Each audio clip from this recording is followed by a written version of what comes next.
The opening scene, Beyond the Wall, thrusts viewers into the chilling, desolate landscape north of the wall, where the air is thick with tension and foreboding.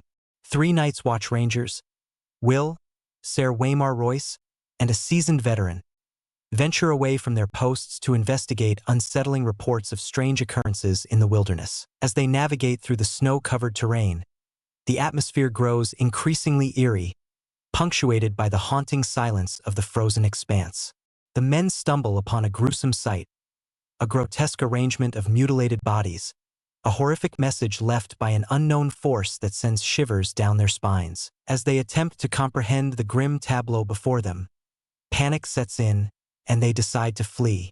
Suddenly, a White Walker emerges from the shadows, its presence chilling and otherworldly. With unnatural speed and precision, it dispatches Ser Waymar with a single stroke, leaving Will and the veteran in sheer terror.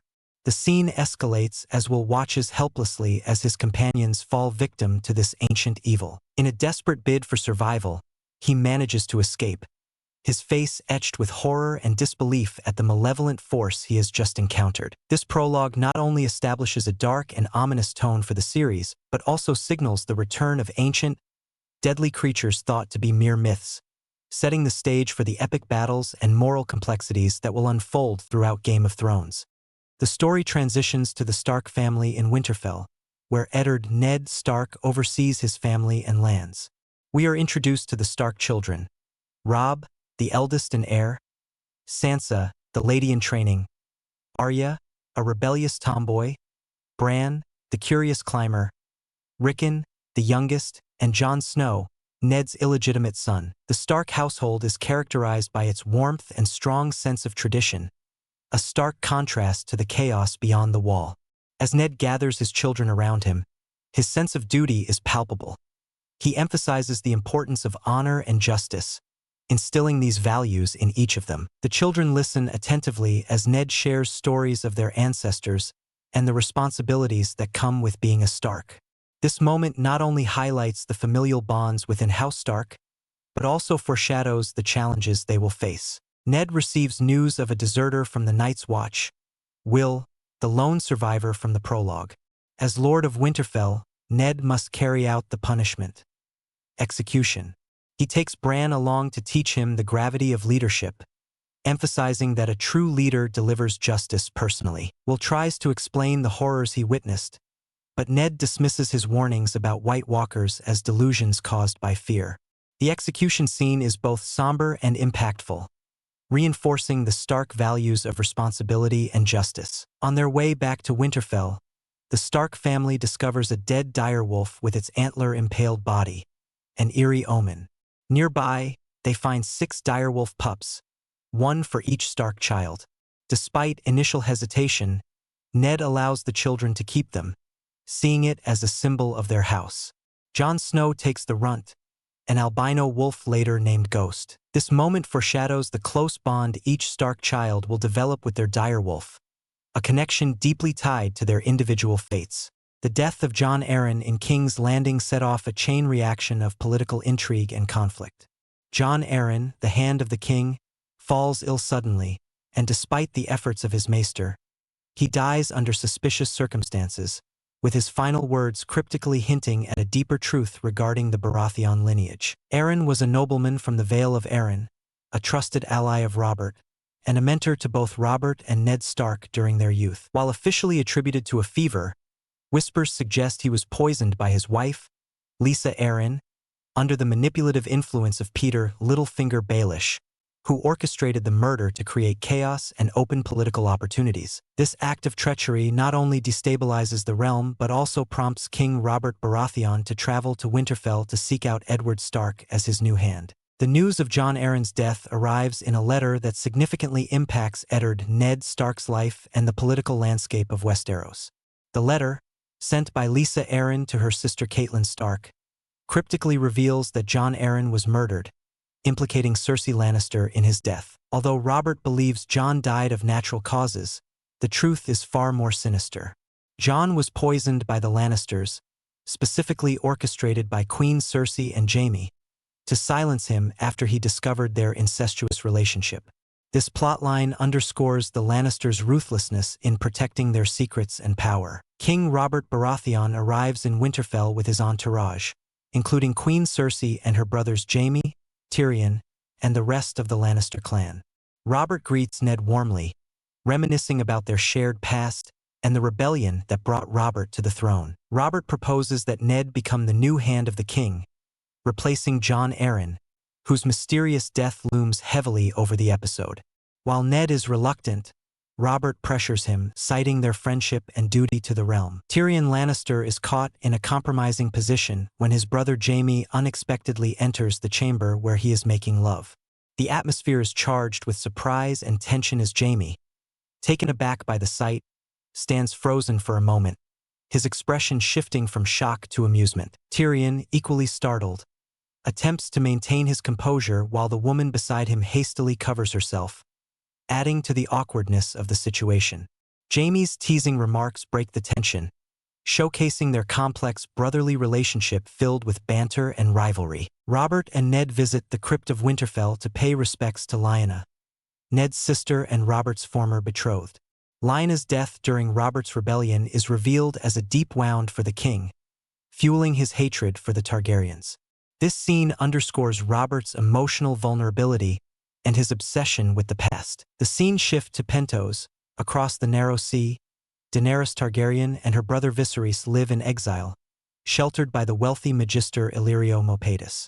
For nearly half a year, they have resided in his opulent manse, where Viserys harbors dreams of reclaiming the Iron Throne for their family. Daenerys, still a young girl, is caught in the web of her brother's ambitions and abusive behavior, as he prepares her to marry Khal Drogo, a powerful Dothraki warlord, in hopes of gaining an army to support his claim. While Viserys eagerly anticipates the marriage as a means to regain power, Daenerys feels a mix of fear and uncertainty about her future. She is acutely aware of her family's tragic history and the loss of their homeland, yet she remains largely dependent on Viserys' whims. This precarious existence in Pentos serves as a backdrop for Daenerys' transformation from a timid girl into a formidable leader, setting the stage for her journey toward empowerment and reclaiming her birthright. Back to Winterfell, the Stark family gathers to celebrate the arrival of King Robert Baratheon and his entourage, marking a significant moment in their lives. The atmosphere is filled with a mix of excitement and tension as Eddard Ned Stark prepares to host his old friend, who seeks to persuade Ned to become the new hand of the king. As the feast unfolds, the Stark children, Robb, Sansa, Arya, Bran, and Rickon, observe the festivities with a blend of curiosity and apprehension. The hall is adorned with banners and the scent of roasted meats fills the air, creating a warm yet solemn backdrop for the occasion. Conversations flow as guests share laughter and stories, but underlying this merriment is a sense of foreboding about the political implications of Robert's visit. A poignant scene unfolds when Eddard Ned Stark informs his wife, Catelyn, that he has accepted the position of Hand of the King and will be traveling to King's Landing. The atmosphere is heavy with emotion as Catelyn expresses her concerns about the dangers that lie ahead, fearing for Ned's safety in the treacherous political landscape of the capital. Despite her apprehension, Ned reassures her, emphasizing his sense of duty and honor to serve King Robert Baratheon, an old friend.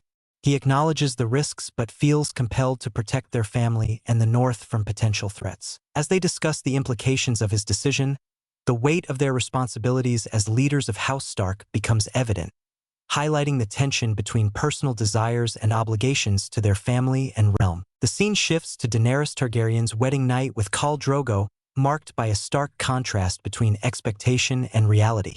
After a long day filled with Dothraki customs and brutal festivities, Daenerys is taken by Drogo to a secluded spot by a stream under the night sky. As the atmosphere shifts from celebration to intimacy, Daenerys feels a mix of fear and vulnerability, her emotions heightened by the unfamiliarity of her new life and husband.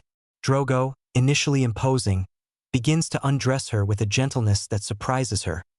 Yet the tension remains palpable as she struggles with her fear and uncertainty. Despite his attempts to soothe her, the scene takes on a darker tone as Drogo's actions become more forceful, culminating in a moment that strips away any semblance of consent. Daenerys weeps quietly throughout the ordeal, her tears reflecting her internal conflict as she grapples with the reality of her situation. Back to Winterfell, King Robert Baratheon prepares to leave. The atmosphere is filled with a mix of camaraderie and tension, marking the end of a significant visit. Eddard Ned Stark stands with his family, exchanging farewells with the king and his entourage. Robert, jovial and boisterous, attempts to lighten the mood, reminiscing about their shared past and the battles they fought together during Robert's rebellion. However, beneath the laughter lies an undercurrent of unease as Ned contemplates the political implications of Robert's request for him to become the Hand of the King. The movie ends, we see Bran climbing the ancient towers of Winterfell. Bran Stark stumbles upon a shocking and forbidden scene. He inadvertently witnesses the intimate encounter between Jaime and Cersei Lannister, his family's powerful allies. Hidden from view, Bran's innocent curiosity quickly turns to horror as he realizes the true nature of their relationship, one steeped in secrecy and betrayal. The tension escalates when Jaime spots Bran peering through the window, and in a moment of desperation to protect their secret, he pushes the young Stark out of the tower. As Bran falls, time seems to slow, and the world around him fades away, marking the beginning of a profound transformation in his life. As we wrap up this recap, I want to take a moment to express my heartfelt gratitude for your support. Creating these movie recaps is no easy task.